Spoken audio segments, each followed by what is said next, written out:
오늘 하나님께서 주신 말씀은 사무엘상 16장 7절입니다. 사무엘상 16장 7절 말씀을 보겠습니다. 여호와께서 사무엘에게 이르시되 그의 용모와 키를 보지 말라. 내가 이미 그를 버렸노라. 내가 보는 것은 사람과 같지 아니하니 사람은 외모를 보거니와 나 여호와는 중심을 보느니라 하시더라. 아멘. 회칠한 무덤이라는 표현이 있습니다. 이 표현은 겉과 속이 다른 것을 매우 극단적으로 대조하여 비유를 한 것입니다.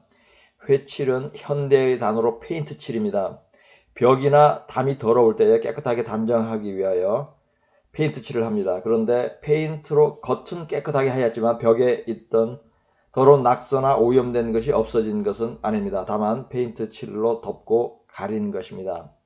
무덤 안에는 시체가 있습니다. 시체는 살이 썩고 있든 뼈만 남아있든 가장 더러운 것 중에 하나입니다. 그런데 무덤의 겉은 보통 깨끗하게 단장을 합니다. 그리고 고대 이스라엘은 한국처럼 무덤을 흙으로 덮지 않고 돌로 덮었습니다. 나사로와 예수님도 돌로 된 굴 안에 영치되었고 돌로 입구를 막았습니다. 요한복음 11장 38절과 마가복음 15장 46절을 보겠습니다. 이에 예수께서 다시 속으로 비통히 여기시며 무덤에 가시니 무덤이 굴이라 돌로 막았거늘 요셉이 세마포를 사서 예수를 내려다가 그것으로 싸서 바위 속에 판 무덤에 넣어두고 돌을 굴려 무덤 문에 놓음에 아멘. 이처럼 무덤이 돌로 되어 있으므로 무덤에 회칠을 할 수 있었고 그리하여 회칠한 무덤이라는 비유의 말이 가능한 것입니다. 회칠한 무덤의 비유는 예수님이 그 당시에 종교 지도자들인 서기관들과 바리새인들을 책망하면서 한 말씀입니다. 마태복음 23장 27절을 보겠습니다. 화 있을진저 외식하는 서기관들과 바리새인들이여 회칠한 무덤 같으니 겉으로는 아름답게 보이나 그 안에는 죽은 사람의 뼈와 모든 더러운 것이 가득하도다. 아멘. 회칠한 무덤은 겉과 속이 다른 위선을 의미합니다. 또한 거짓을 비유하는 말입니다. 예수님의 시대에 이러한 위선의 언행과 거짓말을 하던 자들의 대표적인 사람들이 서기관들과 바리새인들이었습니다. 그러므로 예수님이 그들의 면전에서 책망을 하며 수치를 준 것입니다. 현대에는 기독교 교단의 지도자들, 교회 안에서 사례비를 받는 목사, 부목사, 전도사들의 대부분이 회칠한 무덤에 해당하는 사람들입니다. 이들의 대부분이 회칠한 무덤같이 위선적이라고 말하는 근거는 예수님의 때에도 서기관과 바리새인들이 대부분이 그러하였고 구약의 때에 선지자의 대부분이 거짓 선지자였다는 사실에서 찾을 수 있습니다. 또한 성경도 마지막 때에 많은 거짓 교사들이 일어나서 미혹을 할 것이라고 경고하고 있기 때문입니다. 그러므로 대부분의 한국 목회자들이 회칠한 무덤이라고 말하는 것은 매우 적절한 것입니다. 마태복음 23장 25절을 보겠습니다. 화 있을진저 외식하는 서기관들과 바리새인들이여 잔과 대접의 겉은 깨끗이 하되 그 안에는 탐욕과 방탕으로 가득하게 하는도다. 아멘. 이 구절도 속과 겉이 다른 그 당시 종교 지도자들에 대하여 말씀하는 것입니다. 안에 있는 더러운 것의 대표적인 속성으로 탐욕과 방탕을 지적했습니다. 탐욕과 방탕은 지금의 목사들이 갖고 있는 대표적인 더러운 속성과 동일합니다. 그런데 이 자들의 탐욕과 방탕은 은밀하게 이루어지므로 사람들의 눈에는 잘 뜨이지 않습니다. 겉은 깨끗하게 보입니다. 그러므로 교인들은 속을 수밖에 없습니다. 예수님은 이러한 목사들에게 화가 있을 것이라고 말씀합니다. 하나님께서는 중심을 보시며 또한 중심을 보실 수 있는 능력이 있습니다. 그러나 인간들은 중심을 잘 보지 못합니다. 그러므로 할 수 없이 겉을 보고 평가를 하고 판단을 하게 됩니다. 교인들은 깔끔한 양복에 넥타이를 메고 웃으면서 복을 받았다고 덕담을 말하는 목사를 따릅니다. 목사가 유명해지면 더욱 많은 사람들이 따릅니다. 교회 겉모습이 크고 반듯하면 더 많은 교인들이 모입니다. 겉모습으로 판단을 한 것입니다. 심지어 최고의 선지자 중에 하나였던 사무엘도 외모로 사람을 판단하였습니다.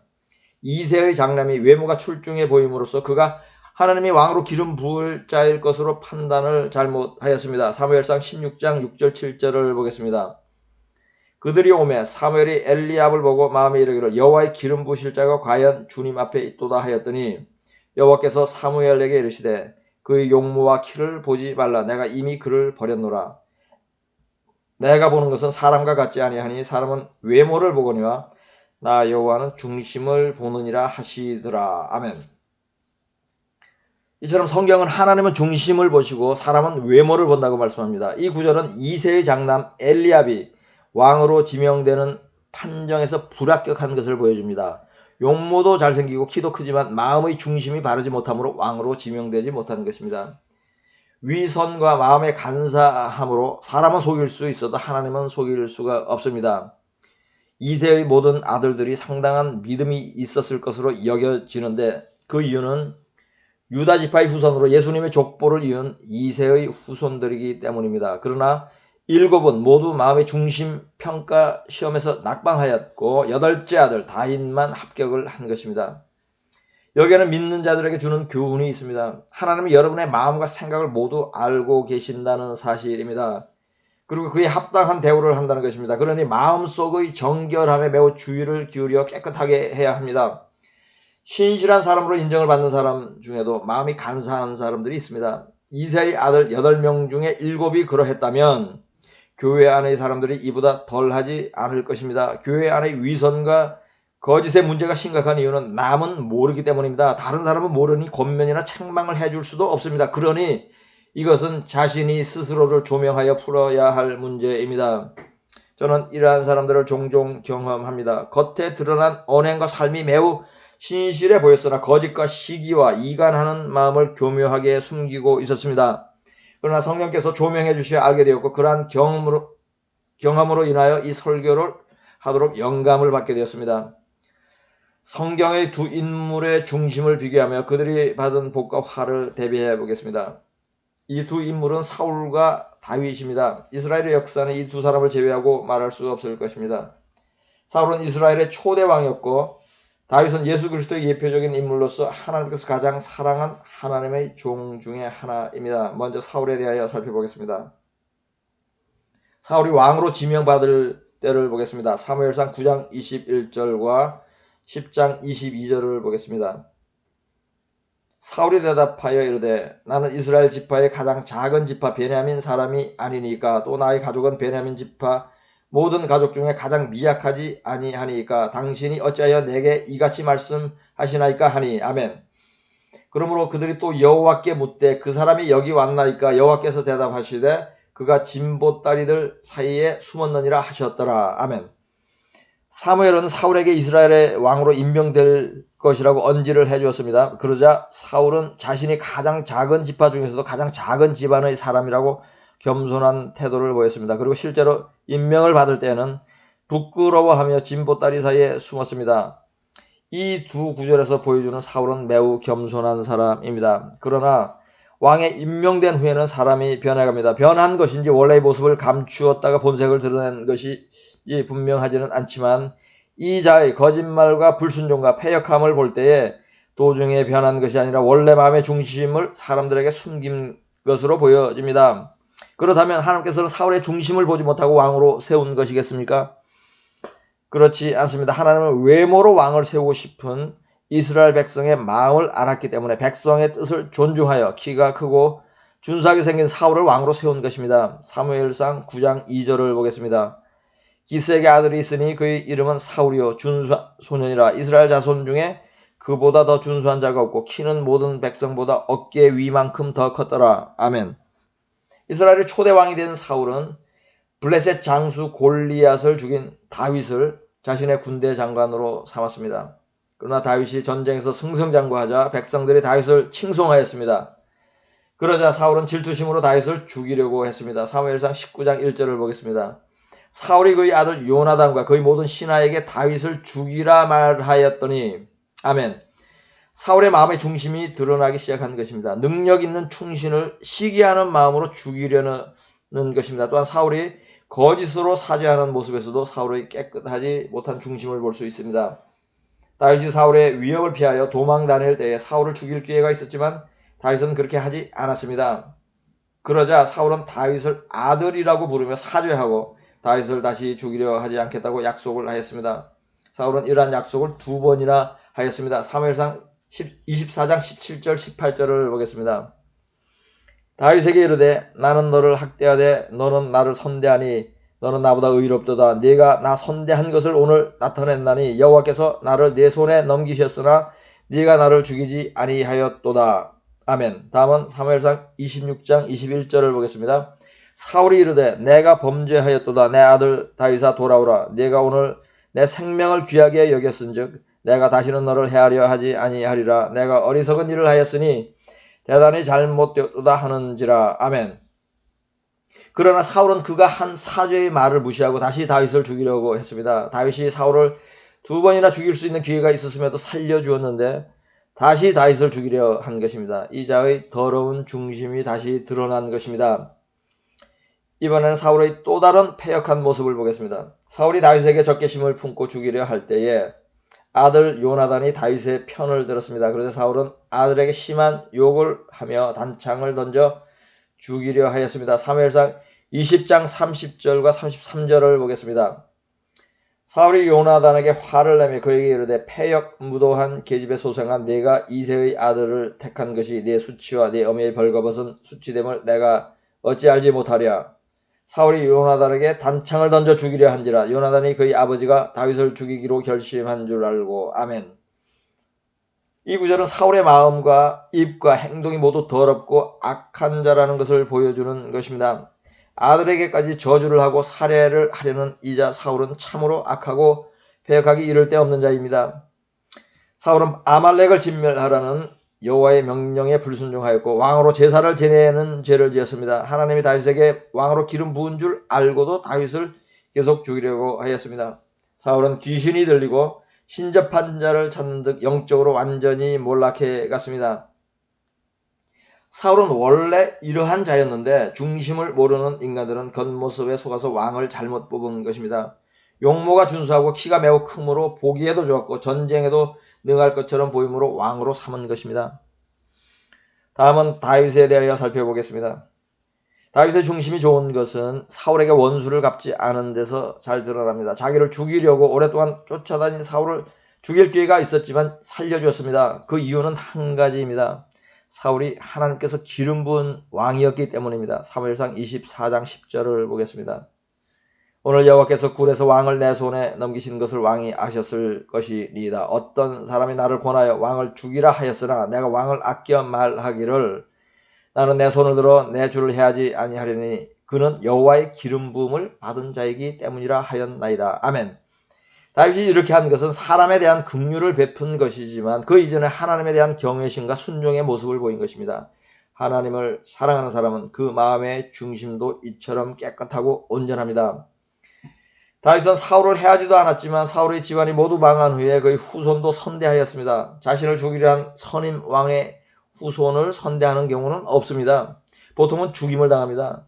그러나 다윗은 할아버지와 아버지를 한 번에 잃고 다리를 저는 불쌍한 요나단의 아들 무비보셋을 불쌍히 여겨 재산과 종들도 도로 찾아주고 왕의 상에서 먹게 하였습니다. 사무엘하 9장 11절을 보겠습니다. 시바가 왕께 아뢰되 내 주 왕께서 모든 일을 종에게 명령하신 대로 종이 준행하겠나이다 하니라. 무비보셋은 왕자 중 하나처럼 왕의 상에서 먹으니라. 아멘. 이상으로 살펴본 것처럼 사울의 중심과 다윗의 중심은 극적으로 대비가 됩니다. 그러나 이 둘도 겉으로 보기에는 차이가 없습니다. 다윗도 하나님을 경배하는 사람이고 사울도 여호와의 이름을 부르고 경배하였습니다. 사무엘상 15장 31절을 보겠습니다. 이에 사무엘이 돌이켜 사울을 따라가며 사울이 여호와께 경배하니라. 아멘. 이처럼 사울도 겉으로는 다윗과 마찬가지로 이스라엘의 왕으로서 하나님을 잘 섬기는 듯 보였지만 그 마음에는 불순종과 악독이 가득하였습니다.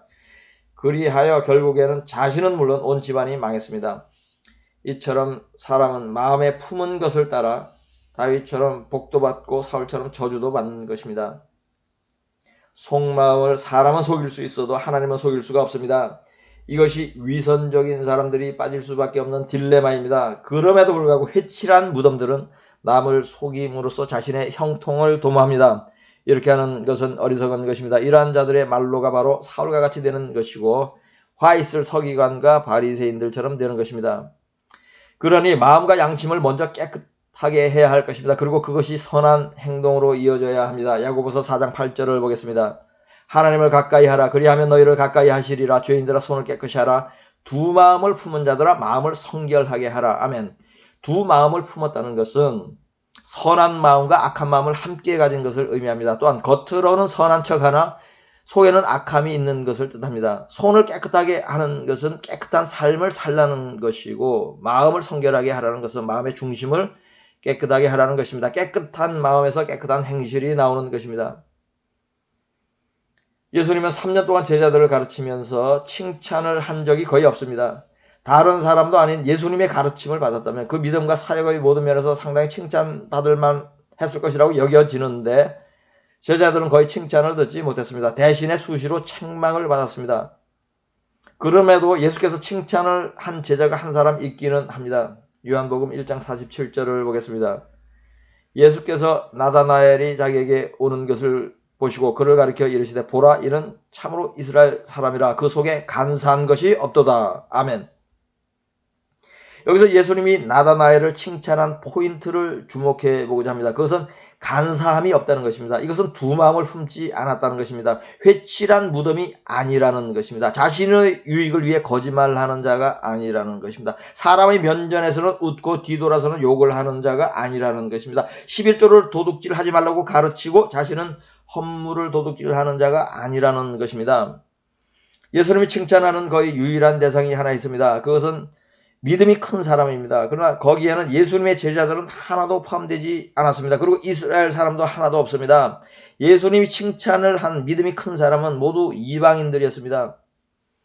그렇다면 나다나엘이 간사함이 없다는 이유로 칭찬을 받았다는 데는 큰 의미가 있는 것입니다. 이것은 믿음이 큰 이유 외에 다른 이유로 예수님에게 칭찬을 받은 유일한 것이고, 이방인 외에 큰 칭찬을 받은 거의 유일한 사건이고, 예수님의 제자들 중에 칭찬을 받은 거의 유일한 사건이라는 것입니다. 그런데 여기서 지적하려는 핵심은 그 칭찬의 내용에 있습니다. 예수님은 다른 것이 아니라 나다나엘 속에 간사함이 없는 것을 칭찬하였다는 사실을 주목해야 합니다. 이것은 마음의 중심이 깨끗한 것이 얼마나 중요한 것인지를 단적으로 보여주는 교훈입니다. 사도행전 8장 22절은 마음으로 품은 죄를 회개하라고 말씀합니다. 그러므로 너의 이 약함을 회개하고 주께 기도하라. 혹 마음에 품은 것을 사하여 주시리라. 아멘. 행동으로 악한 것만 죄가 아닙니다. 마음으로 악한 것도 죄입니다. 간사한 마음도 죄입니다. 예수님은 음욕을 품은 자마다 이미 간음을 한 것이라고 했습니다. 아마도 인간은 마음으로 짓는 죄, 간사한 생각으로 짓는 죄가 더 많을지도 모릅니다. 왜냐하면 아무도 모르기 때문입니다. 그러나 하나님은 아십니다. 그리고 그것은 행동으로 범한 죄와 동일하게 여겨집니다. 그리고 마음으로 품고 있는 죄는 언제인가 행동으로 범하게 될 가능성이 큽니다. 그러므로 마음속의 죄도 반드시 회개를 하고 사함을 받아야 하는 것입니다. 자신의 땅을 팔아서 헌금을 하려던 어떤 부부가 있었습니다. 자신의 소유를 팔아서 헌금을 할 정도이면 상당히 신실한 사람들이라고 할 수 있습니다. 이들이 땅을 팔아 헌금을 한 이유는 가난한 자들을 구제하기 위한 것이었습니다. 그래야 이들은 사도들의 발 앞에 헌물을 드렸습니다. 그럼에도 불구하고 이 부부는 하나님께서 죽이셨습니다. 사도행전 5장 3절에서 5절까지와 8절에서 10절까지를 보겠습니다. 베드로가 이르되, 아나니아야, 어찌하여 사탄이 네 마음에 가득하여 네가 성령을 속이고 땅값 얼마를 감췄느냐? 땅이 그대로 있을 때에는 내 땅이 아니며 판 후에도 네 마음대로 할 수가 없더냐? 어찌하여 이 일을 내 마음에 두었느냐? 사람에게 거짓말한 것이 아니요 하나님께로다. 아나니아가 이 말을 듣고 엎드러져 홀이 떠나니 이 일을 듣는 사람이 다 크게 두려워하더라. 베드로가 이르되, 그 땅 판값이 이것뿐이냐? 내게 말하라 하니 이르되, 예, 이것뿐이라 하더라. 베드로가 이르되, 너희가 어찌 함께 꾀하여 주의 영을 시험하려 하느냐? 보라, 내 남편을 장사하고 오는 사람들의 발이 문 앞에 이르렀으니 또 너를 메어 내가리라 하니, 곧 그가 베드로의 발 앞에 엎드러져 혼이 떠나는지라. 젊은 사람들이 들어와 죽은 것을 보고 메어다가 그의 남편 곁에 장사하니. 아멘. 이들이 죽임을 당한 이유는 땅판 값의 절반만 헌금을 하였기 때문이 아닙니다. 헌금은 자신의 처지와 믿음에 따라 원하는 대로 하면 됩니다. 그러므로 이들은 헌금을 적게 해서 화를 당한 것은 아닙니다. 이들이 죽임을 당한 이유는 사도들에게 거짓말을 하였기 때문입니다. 하나님의 종에게 거짓말을 하는 것은 성령을 시험하는 것이라고 합니다. 즉 성령을 모독한 것입니다. 성령을 모독한 죄는 사함을 받지 못합니다. 누가복음 12장 10절을 보겠습니다. 누구든지 말로 인자를 거역하면 사하심을 받으려니와 성령을 모독하는 자는 사하심을 받지 못하리라. 아멘. 그러므로 아나니와 삽비라는 헌금을 하고도 성령을 속임으로써 죄사함을 받을 기회도 없이 죽임당한 것입니다. 아나니와 삽비라는 두 마음을 가진 자들입니다. 한 마음으로는 하나님께 봉헌물을 바치고 다른 한 마음으로는 하나님을 속인 것입니다. 지금의 교회 안에 아나니아와 삽비라가 있습니다. 10분의 1보다 적은 금액을 11조라고 드리는 사람들이 이들입니다. 교회 안에서는 하나님을 찬양하고 교회 밖에서는 거짓말을 합니다. 교회 안에서는 덕담을 하고 밖에서는 험담을 합니다. 교인들에게 거룩하라고 가르치며 자신은 음란합니다. 교인들에게 11조를 도둑질하지 말라고 가르치고 자신은 헌물을 도둑질합니다. 이들은 두 마음을 가진 자들입니다. 거짓과 위선으로 예수를 믿는 사람들입니다. 성령을 거역하는 자들입니다. 마태복음 12장 32절을 보겠습니다. 또 누구든지 말로 인자를 거역하면 사심을 얻되 누구든지 말로 성령을 거역하면 이 세상과 오는 세상에서도 사심을 얻지 못하리라. 아멘. 마음의 중심이 바르지 못한 자들, 마음에 간사함이 있는 자들, 두 마음을 품은 위선자들, 회칠한 무덤들이 지은 죄가 결국에는 성령을 거역하고 회방하는 큰 죄가 되는 것입니다. 그러므로 성경은 지킬 것 중에 가장 중요한 것이 사람의 마음이라고 하는 것입니다. 여러분은 마음의 중심을 보시는 하나님을 경외하여 마음을 깨끗하게 하고 마지막 때까지 잘 지키시기를 간사함이 없는 자를 칭찬하신 예수 그리스도의 이름으로 축복합니다. 잠언 4장 23절 말씀으로 설교를 마치겠습니다. 모든 지킬 만한 것 중에 더욱 내 마음을 지키라. 생명의 근원이 이에서 남이니라. 아멘.